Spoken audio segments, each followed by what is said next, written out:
আমরা এখন যেটা দেখবো, আমরা জ্যামিতি করতে হলে আমাদের কিছু একটা জ্যামিতি বক্সের অঙ্কন বক্সের ব্যবহার করে থাকি আমরা। সেই অঙ্কন বক্স মানে কি কি থাকবে, তোমরা যারা জ্যামিতি বক্স কিনেছো অলরেডি বা দেখেছো, একটা রোলার থাকে, দুইটি ত্রিকোণী বা সেট স্কোয়ার থাকে, একটি চাঁদা থাকে, একটি কাটা কম্পাস থাকে, একটি পেন্সিল কম্পাস থাকে। তো রোলারটা কি থাকে, এই যে আমরা নিচে দেখতেছি এটা একটা রোলার। তো রোলার দিয়ে ইউজুয়ালি আমাদের খাতার উপর দাগ দেয়। রোলারটাকে এভাবে খাতার উপর ফেলে যদি বলে 5 ইঞ্চি, তার মানে হচ্ছে এই শূন্য থেকে শুরু করব, করে এই বরাবর পেন্সিলটা নিয়ে, আমরা পেন্সিল নেই, এই বরাবর আমরা পেন্সিল নিয়ে পেন্সিলটা এক মাথা রাখবো, রেখে একেবারে 5 ইঞ্চি মানে হচ্ছে এই বরাবর নিয়ে, আহা, এখানে হচ্ছে না, তো এইখানে ধরি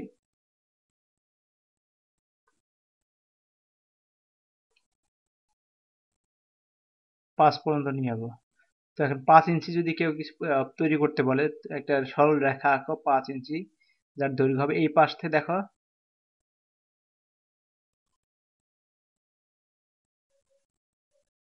5 ইঞ্চি দেওয়া আছে, আর এই পাশ থেকে দেওয়া থাকবে 5 সেন্টিমিটার।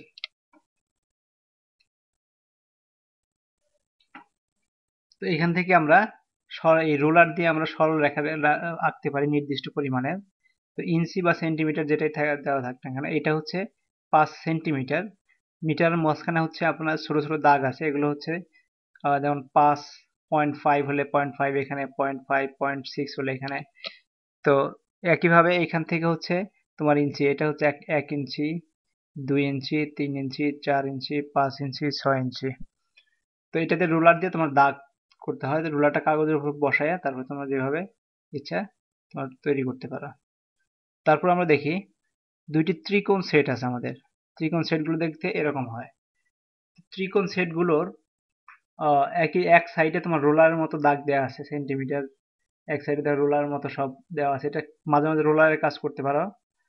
বা এটা সবচেয়ে সুবিধা হচ্ছে যখন তোমাদের প্যারালাল কোনো কিছু রাখতে হবে, তখন দেখো এই সাইড আর এই সাইড একই রকমের, তখন দুইটা একসাথে বসায় তোমরা প্যারালাল লাইন টানতে পারবা। প্যারালাল লাইন এমনি টানতে পারবা, কারণ দুইটা বসায় একটার সাথে আরেকটা বসায় একটু টান দিয়ে নিলেই তুমি প্যারালাল লাইন আঁকাইতে পারবা। তো আরেকটা আছে আমাদের, সেটা হচ্ছে চাঁদা। চাঁদার কাজ হচ্ছে তোমার কোণ তৈরি করা, কোণ আঁকা। মনে করো তোমাকে যদি বলে 170 ডিগ্রি কোণ আঁকতে হবে, তাহলে কি হবে, চাঁদাটা কাগজের উপর এভাবে বসাবা, বসানোর পর এদিকে দেখবে নাম্বার লেখা আছে, এদিক দিয়ে তোমার নাম্বার লেখা আছে, এইখানে তোমার একটা পয়েন্ট বসাবা, এই দিক দিয়ে তুমি একটা দাগ দিবা কোণ বসানোর জন্য, যদি কোণ বসাইতে চাও। মনে করো আমরা ব্ল্যাক কালার নেই, এখানে একটা পয়েন্ট বসাইলাম, যাকে আমরা বলতেছি ও। এখানে একটা ও নাম দিলাম, এবং এখান থেকে 170 ডিগ্রি তোমার তৈরি করতে হবে। তার মানে হচ্ছে এখান থেকে একটা দাগ দিবা এইভাবে, তারপর এখান থেকে তুমি খুঁজে বের করো 170 ডিগ্রি কোথায় আছে, যেমন 1 1 1 1, 180, 170, এই যে এই বরাবর একটা দশমিক বসাবা। বসানোর পর চাঁদাটাকে সরায় ফেলবা, সরাইয়ে এই পয়েন্ট আর এই পয়েন্ট যোগ করে দিবে, তাহলে 170 ডিগ্রি একটা কোণ তৈরি হয়ে যাবে। অথবা তোমাদেরকে যদি বলা হয় একটা কোণ দেয়া আছে, একটা কোণ দেয়া আছে, ধরো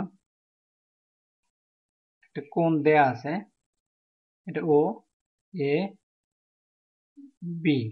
তো তোমাকে মেপে বের করতে হবে যে এই এই কোণটার কত ডিগ্রি। তো তখন যেটা করবা, এই চাঁদাটাকে নিয়ে আসবা, এই যে বরাবরটা এই ও বরাবর রাখবা, এটা সবসময় সোজা বরাবর রাখবা। তারপর এই অংশটুকু এই এর সাথে নিয়ে আসবা, অ্যালাইন করে নিয়ে আসবা। নিয়ে আসার পরে দেখবা এইটা কোন জায়গায় গিয়ে এইগুলোর কোন জায়গায় গিয়ে আটকিতেছে। তো যেখানে গিয়ে আটকিবে সেই অংশটুকু, সেখানে যে নাম্বারটা থাকবে সেই নাম্বারটা নিয়ে তোমার বলে দিতে হবে এটা কত ডিগ্রি কোণ। তো মনে করো এইটা যদি নিয়ে আসতাম আমরা, আমরা যদি কোণটা এভাবে এভাবে এঁকে থাকতো, আর এটা যদি এইভাবে এদিকে চলে যেত, তার মানে হচ্ছে এখান থেকে শুরু হয়ে তোমরা যদি এদিক থেকে ধরো হয়ে, তাহলে এটা হচ্ছে 60 ছিল মোস্ট প্রবাবলি, 60 ডিগ্রি। তো এটা হবে 60 ডিগ্রি। এইভাবে চাঁদাটা নিয়ে এসে বসায় তোমরা চাঁদার কাজ করতে পারো। তারপরে আছে আমাদের কাটা কম্পাস। কাটা কম্পাসের কাজ হচ্ছে কোনো একটা অংশ মাপা, কোনো একটা অংশ মেপে নিয়ে আসা। মনে করো তোমার দুইটা দাগ আছে, আরেকটা দাগ দিতে হবে। তো তুমি এই দাগের সমান আরেকটা দাগ দিবা। তো তুমি যেটা করতে পারো সেটা হচ্ছে, বা এই দাগটা কতটুকু সেটা এই কাটার এই মাথাটা এই পয়েন্টে লাগাবা, এই মাথাটা এই পয়েন্টে লাগাবা, লাগায়া পরে তোমার স্কেল যেরকম বসবে, স্কেল থাকবে, তোমার স্কেলের ওইখানে শূন্য থেকে যখন এটা ফাঁক হয়ে গেল এই অংশটুকু, সেটুকু বসাইলেই তোমরা এটার মেজারমেন্ট পেয়ে যাবা। বিশেষ করে ভূমি পরিমাপের ক্ষেত্রে এই কাটার প্রচুর ব্যবহার তোমরা দেখবা। তো আমাদের আরেকটা আছে